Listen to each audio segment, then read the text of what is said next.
अस्सलामुअलैकुम वरहमतुल्लाहि वबरकातुहू। जैसा कि नाज़रीन आप देख सकते हैं, इस वक्त मैं मौजूद हूँ कराची का मशहूर मार्केट खारादार मार्केट।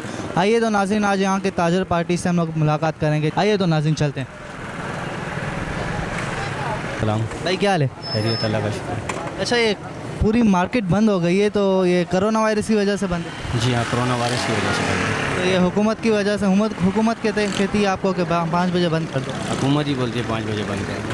तो इसके बाद यहाँ पे मार्केट में यानी कि वो आते हैं, आवाम आती रहती है? आवाम नहीं आती है कोई। 5 बजे से पहले भी नहीं आती? 5 बजे से पहले थोड़ी थोड़ी आती है, उससे पहले नहीं आती। उससे पहले नहीं आती? नहीं, यानी कि कारोबार बिल्कुल आपका ठप हुआ हुआ है। ठप हुआ है कारोबार। तो ये जो मार्केट है यानी कि ये ठिये वगैरह हैं, तो ये आप लोग चल रहे हैं या नॉर्मली? नहीं चल रहे, नॉर्मल गुजारा चल रहा है। अस्सलाम वालेकुम। वालेकुम। चाचू कैसे हैं आप? शुक्र अल्हम्दुलिल्लाह। तो चाचू आप वज़ीर आला पाकिस्तान से या वज़ीर आला सिंध से आप कुछ कहना चाहेंगे? हाँ, मैं यही कहना चाहता हूँ, खुदा के वास्ते आपको अल्लाह का रसूल का वास्ता देता हूँ कि मस्जिदें खोलो। मस्जिदें खोलोगी तो दुआएं कबूल होगी। मस्जिदें बंद होगी तो हमारे सबके मुंह पे शक्ल पे लानत होगी। मस्जिदें खोलोगे तो ये सारे सब कुछ ख़त्म हो जाएगा। फिर कारोबार का तो बेड़ा गर्क कर दिया। रोटी के लिए लोग तरसते हैं, भूखे हैं, भूख मर रहे हैं रोटी के लिए। आपको सबसे पहले काम आप वज़ीर आला वज़ीर आज़म को ये करना है कि मस्जिदें खोले।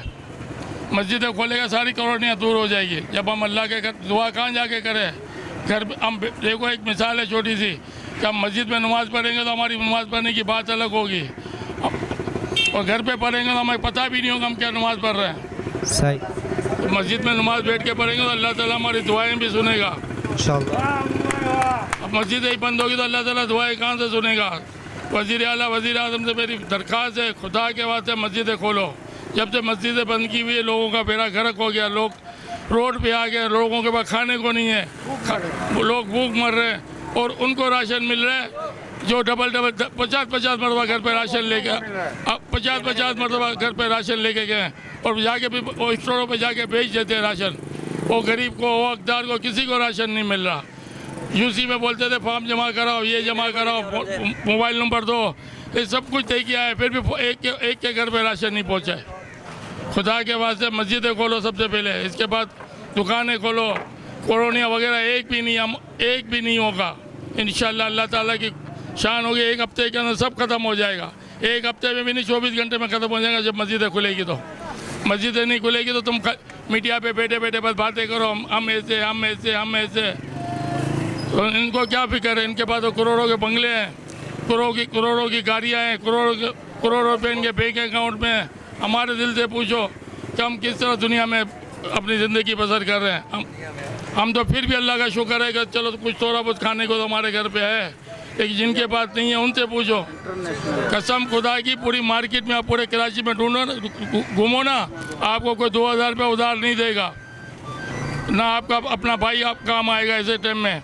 तो अल्लाह ताला जो करता है अच्छा करता है। कि बुरा टाइम आता है तो हर बंदे की औकात का पता चलता है कि कौन बंदा अच्छा है, कौन बंदा बुरा है। तो खुदा के वास्ते सबसे पहले मस्जिदें खोलो। मस्जिदें खोलेगी तो सारा काम खत्म हो जाएगा। और सिर्फ ये ड्रामेबाजी है, पता नहीं करोड़ों मिलियन डॉलर दुनिया से आ रहे हैं, यही लग रहा है मेरे को। तो बाकी तो कोरोना तो का असर नज़र नहीं आ रहा कोई भी। और सबका कारोबार बंद किया हुआ है। 1 महीना 12-13 दिन हो गए, रोड पे आ गए हम लोग। तो नाज़रीन ये देखा आपने, ये थी कराची की आवाम। आइए तो नाज़रीन हम दूसरों से मुलाकात करते हैं।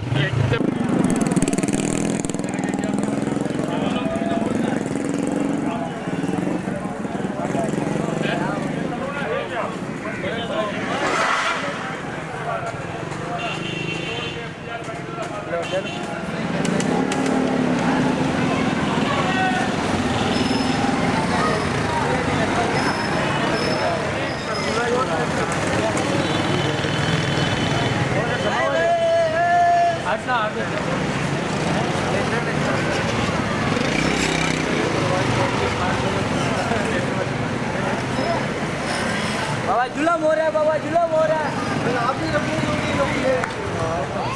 क्या हाल है आपका? ठीक। अच्छा, ये पूरी मार्केट बंद है, इसकी वजह? लॉकडाउन चल रही है। अच्छा, तो यानी कि ये बताएं मुझे कि पुलिस वाले आपके पास आते हैं, कुछ बोलते हैं आप? मतलब बोलते हैं ना, बोलेंगे तो क्या बोलते हैं? टाइम होता है बंद करने का ही बोलते हैं। 5 जैसे ही बज जाते हैं वो आपको आके कहते हैं कि भाई बंद कर दो ये? जी। अच्छा, तो आपको कुछ यानी सिर्फ बोलते हैं या लाठीचार्ज वगैरह ऐसा तो कुछ भी नहीं करते? सामान को उठाना फेंकना वो पहले ऐसा था, अभी नहीं है कुछ। अभी कुछ नहीं करते? चलें, बहुत शुक्रिया।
मस्जिदों के साथ साथ मज़ारों को भी खोल दिया जाए और इसी तरह हाज़रीन को अंदर आने की इजाज़त दी जाए और अंदर आके दुआएं करने की इजाज़त दी जाए। कैसे हैं आप? अल्हम्दुलिल्लाह, शुक्र है मालिक का। अच्छा, ये इस वक्त पूरी मज़ार शरीफ बंद है, तकरीबन कराची की, पाकिस्तान की मज़ारें बंद है, तो इसके बारे में आप क्या कहेंगे? क्या करें, जो ये गवर्नमेंट है मजबूरन हमने इनका मानना था तो इसको हुक्म बजा लाते हुए हमने तमाम बंद किया हुआ है। बाकी कुछ गवर्नमेंट का मेहरबानी है, कुछ ये तुम्हारे चैनलों का मेहरबानी है। इनको पूरे पाकिस्तान में सिर्फ मस्जिद और मदरसे ही नज़र आते हैं। वहाँ पे 200 आदमी नज़र लगे होते हैं, किसी को नज़र नहीं आता है। 4 आदमी नमाज़ पढ़ते हैं तो 600 चैनल वाले आ जाते हैं, मूवियाँ बनाते हैं। कभी क्या पता नहीं खुद कलमा पढ़ा है नहीं पढ़ा है, किसका कलमा पढ़ा है। ये मुसलमान के बच्चे भी हैं नहीं, ये शैतान के बच्चे। ये जितनी मीडिया है ये शैतान मीडिया है और हमारी आवाज़ पहुँचनी चाहिए पूरे बैनुल अक़वामी लेवल दे शैतान मीडिया की कि कम से कम जिसने कलमा पढ़ा उसको मुसलमान रहने दो। थोड़ा बहुत कोई अल्लाह के आगे सजदा करता है, झुकता है, तो तुम लोग उसको ऐसे दिखा रहे हो। सामने से चरस, हीरोइन, शराब के स्टोर खुले हुए, किसी को कोई तकलीफ़ नहीं है। मस्जिद में जा रहा है, उसके पीछे चैनल वाले ऐसे भागते हुए जा रहे हैं, पता नहीं किसी का क्या लेके भाग रहे हैं। वो अल्लाह को सजदा करने जा रहा है, मगर इतना तकलीफ़ चैनल को, इतना मीडिया, यार कितना हराम खाओगे, कितना तुम लोगों से ले लेके ये दीन को बदनाम करोगे। हम तो बहुत जले बुने बैठे हैं, हमारा बस चले तो हम लोग गला दबा दे मीडिया वालों का। मेहरबानी, शुक्रिया। अच्छा, आप ये बताएं मुझे कि यहाँ के यानी कि मार्केट जो खुल जाती है तब आवाम भर जाती है? यार क्या बड़ा मेन टाइम है अभी रोज़े का, इफ्तारी का। अब किस तरीके से लेते हैं रोज़े का, अलग कोई चोरी करके बेच रहे गली में। अब किसी को पकोड़े लेने हैं बच्चों के लिए, किसी को कोई और फ्रूट लेना है, तो कुछ नहीं ले सकता है क्योंकि यहूदियों का मुल्क है, ये यहूदियों का निज़ाम है कि तुम रोज़ा नहीं खोल सकते, वो नहीं कर सकता है। अभी चलो कितना चरस चाहिए, हीरोइन चाहिए, सब मिलेगा। हाँ, रोज़े के लिए, इफ्तारी के लिए सब जलीलो ख्वार हैं। अब जो गली में ये मेहरबानी चोरी छुपे हुए ये बेच लेते, किसी को कहीं कुछ मिल जाता है, किसी को नहीं मिल जाए। बच्चों को क्या समझाएंगे कि यार अभी इफ्तारी के लिए हमारे पास कुछ नहीं है। अच्छा, मुझे पता चला कि आप इस यहाँ के मस्जिद के इमाम साहब हैं ना, तो यानी कि आप आवाम को कुछ कहना चाहेंगे या हुकूमत पाकिस्तान को या वज़ीर आला सिंध को कुछ कहना चाहेंगे? आवाम से तो कहना ही बेकार है। आवाम तो बेचारी तरसती है कि मस्जिद में आए, अल्लाह के घर में कोई सुकून की नमाज़ पढ़ें। पाकिस्तान तो बना ही इसी मकसद के लिए था कि यहाँ पर अल्लाह की इबादत खुले दिल से की जा सके। कलमा तजर्बा की बुनियाद पर बना, मगर कलमा तजर्बा की बुनियाद पर बनने के बाद हमारी बदकिस्मती इस मुल्क की कि इसको कोई अच्छा हुक्मरान मैसर नहीं आया।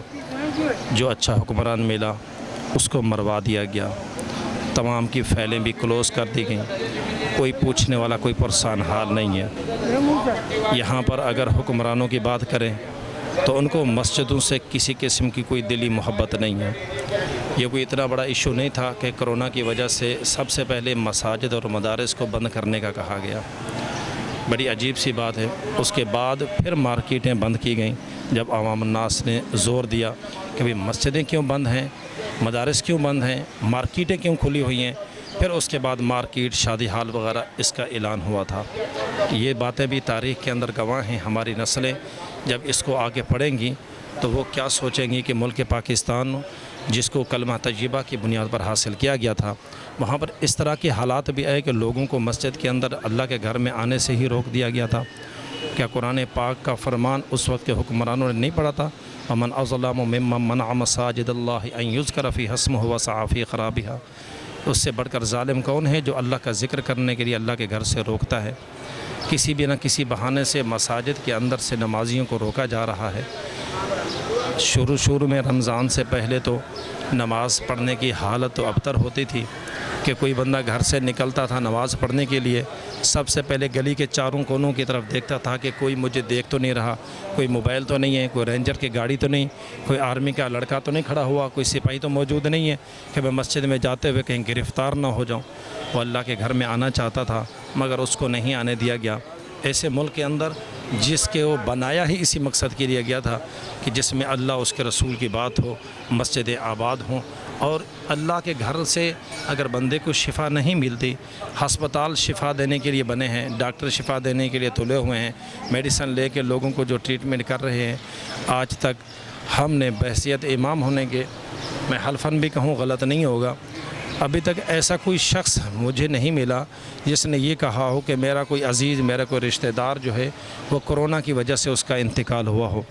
जिससे भी पूछा जाए तो वो यही कहता है कि जी मेरा बुज़ुर्ग, मेरा भाई, मेरा रिश्तेदार, मेरा अज़ीज़, उसको फ़लाँ मर्ज़ था, जब हॉस्पिटल में लेकर गए तो उसको कोरोना का मरीज़ बनाकर उसको मार दिया गया।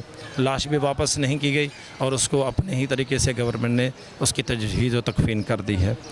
समझ में नहीं आता कि मरने वाले को नहीं पता मैं क्यों मर रहा हूँ, मारने वाले को पता है कि मुझे एक टारगेट पूरा करना है। जो अक़वाम मुत्तहिदा या वर्ल्ड हेल्थ ऑर्गेनाइजेशन वालों ने जो एक टारगेट दिया है पाकिस्तान के लिए कि पाकिस्तान से इतने लोगों का मरना ज़रूरी है। अमवात तो पहले भी हो रही थी, अब अगर किसी को खांसी आ ही गई है तो उसको कोरोना साबित कर दिया जाता है। अगर किसी को पानी पीते हुए घूंट ज़्यादा जल्दी में अंदर कर ले तो उसको ऑटोमेटिकली एक उत आता है, तो उसको भी अगर खांसी आ गई तो कहते कि लो जी इसको भी कोरोना हो गया। अब कोरोना तो पाकिस्तान के अंदर क्या पूरी आलमी दुनिया के अंदर यह मजाक बन चुका। बाकी रही बात मदारिस की, तो मदारिस दीनिया में जो कुरान और हदीस को पढ़ रहा है उसके पास भी कोरोना पहुंच रहा है। कोरोना नहीं पहुंचता तो मार्केटों में नहीं पहुंचता। मीडिया में बैठे हुए 150 लोग जो शीशे के अंदर बंद कमरों में बैठे हुए हैं उनके पास नहीं पहुंचता। हमारे सियासी लीडरों के जो इज्तिमात होते हैं तो उनमें नहीं पहुंचता। सिर्फ कोरोना पहुंचता है तो मसाजिद और मदारिस कोरोना का टारगेट है। सिपाही एक साथ चलते फिरते हैं, गाड़ी के अंदर बैठते हैं, सफ़र करते हैं, अफसरान भी उसी गाड़ी के अंदर मौजूद होते हैं, उनको कोरोना कुछ नहीं कहता। मगर जब डबल सवारी पर कोई बंदा मजबूर अपनी फैमिली के साथ जाए तो उसको कोरोना हमलावर होता है। कोरोना के बारे में अभी तक समझ में नहीं आया इस कौम को ये कोरोना चाहता क्या है। ये कोरोना करके जो ना अवाम उन्नास को जो परेशान किया गया, ये कोरोना आखिर किस समत जाना चाहता है ये भी तो कोई पूछे ना। ये किसके पास जाना चाहता है। पाक अफवाज की एक बैरक के अंदर कितने लोग रहते हैं? कमोपेश 100 बंदा अगर एक बैरक में रहता है तो उन 100 बंदों में किसी भी पाक फ़ौज के लड़के को नहीं होता। अल्लाह ताला उनकी हिफाजत भी फरमाए। और हमारे दीगर अफवाज के बहरिया है या हमारी हवाई एयरफोर्स है, तो इन फोर्स के अंदर भी एक साथ जो है सारे लोग रहते हैं, सिपाही रहते हैं। वहाँ कोरोना नहीं जाता, शायद फ़ौज से डरता है इसी वजह से कि उनको पता है इनके पास तोप है, इनके पास आइटम बम है कि कहीं मुझे जला ना दे, मार ना दे। और कोरोना को सिर्फ रास्ता ही मस्जिद का नज़र आता है। तो मस्जिद से कोरोना का काम नहीं रोकना, ये शैतान का काम होता है। तो शैतान का काम है मस्जिद से रोकना। अब हमारे हुक्मरान वाला ख़ुद सोच ले कि वो क्या बनना चाहते हैं, कोरोना बनना चाहते हैं या शैतान बनना चाहते हैं कि मस्जिद की तरफ आने से बंदों को क्यों रोका जाता है। जब हर चीज़ का ख्याल रखा जा रहा है, अल्हम्दुलिल्लाह सैनिटाइजर गेट भी लगाया है हमने, उसके बावजूद भी कहते हैं आप स्पीकर की आवाज़ कम करो, स्पीकर की आवाज़ भी बाहर नहीं आनी चाहिए कि स्पीकर की आवाज़ सुन के कोरोना आ जाएगा। कि कोरोना अजान की आवाज़ सुन के भागता है, कुरान की आवाज़ सुन के भागता है। मगर ये कैसा नज़रिया और सोच है मुल्क पाकिस्तान के अंदर मुसलमानों की, जिन्होंने हुजूर का कलमा पढ़ा, उनकी सोच ये है कि ऐसी सोच तो छोटे से बच्चे की भी नहीं। ऐसे भी पूछेंगे कोरोना मस्जिद में आएगा तो ये छोटा बच्चा भी कहेगा नहीं आएगा। पता नहीं उन डॉक्टरों की कौन सी सोच है जो कहते हैं कि जी मस्जिद के इज्तिमात से रोकें। मैं कहता हूँ कि हमारे डॉक्टर हमारे फ़ौजी हैं, हमारे सिपाही हैं, ये लड़ने वाले हैं, मगर हमारे हुक्मरान इनको भी अपनी सियासत चमकाने के लिए इस्तेमाल करते हैं।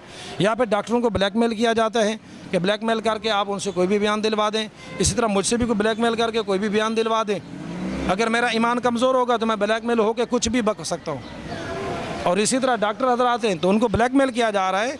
मैं नहीं कहता कि कोई जिस डॉक्टर ने कलमा नबी का पढ़ा हो और फिर वो ये कहे कि जी मस्जिद में मत जाना, मस्जिद में कोरोना आ जाएगा।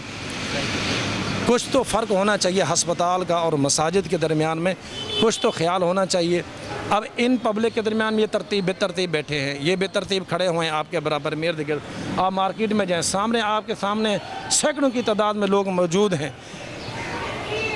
तो इनके पास कोरोना आ गया है या इनसे कुछ साबित हो चुका है? कौन से हॉस्पिटल में कोरोना का टेस्ट हो रहा है कुछ भी अवाम उन्नास को पता नहीं है। कितनों का टेस्ट हुआ कुछ भी पता नहीं है। किट्स आती हैं गायब हो जाती हैं, आती हैं गायब हो जाती हैं, 2 नंबर साबित हो जाती हैं। भी जो 2 नंबर हैं इससे जो है टेस्ट नहीं हो सकता। पाकिस्तान के अंदर एक चीज़ तो बता दी जाए जो 1 नंबर हो। हमारा मुल्क पाकिस्तान जो अनाज उगाता है उसमें से 1 नंबर जो है बाहर भेज दिया जाता है, जो गला सड़ा होता है अवाम उन्नास को पेश कर दिया जाए जी आप खाएँ इसको। आखिर हमारे मुल्क के साथ ये जुल्म कब तक होता रहेगा? हमारी तो दुआ है अल्लाह ताला हमारे हुक्मरानों को हिदायत अता फरमा दे। आपका शुक्रिया, अल्लाह ताला आप दोनों की हिफाजत फरमाए। हमको मतलब नीचे किया और मैं कोरोना ने खुदा बना के बैठा दिया। अभी तो मसला तो ये जो हो गया मतलब खुदा ही भूल गया। अभी तो मतलब दुआ फातह के लिए नमाज के लिए आता है, जो भी मांगता है, जो भी छोटा मोटा बात हो खुदा से मांगता है, या अल्लाह हमको सफ़ा दो, या अल्लाह हमारा कोई मुसीबत है उसको टालो। अभी कोरोना वाले ये सब बना के दिया तो तमाशा बना के बैठ गया। अभी मतलब पता नहीं अपन मतलब उसको बेवकूफ़ बनाता है, खुद बेवकूफ़ है। मैं खुदा को मतलब छोटा कर दिया और कोरोना वाले को ऊंचा कर दिया। हमारे समझ में तो ये आता है भाईजान। तो नाज़रीन ये थी आवाम की आवाज़। जैसे कि इमाम साहब ने कहा कि 5 वक्त का जब वज़ू होता है ना तो वज़ू के अंदर हाथ, मुंह, पाँव सब कुछ धोया जाता है। कोरोना वायरस का ये होता है कि अगर आप हाथ धो लेंगे, कोरोना वायरस आपके पास आ भी चुका होगा तो हाथ धोने से वो कोरोना वायरस चला जाता है। तो हम तो 5 वक्त की नमाज़ पढ़ते हैं, तो 5 वक्त की नमाज़ के अंदर हम वज़ू करते हैं और वज़ू के साथ साथ जो भी कोरोना वायरस का आसार भी होंगे वो चले जाएंगे। तो इसी के साथ देखते रहिए BLI न्यूज़ कराची।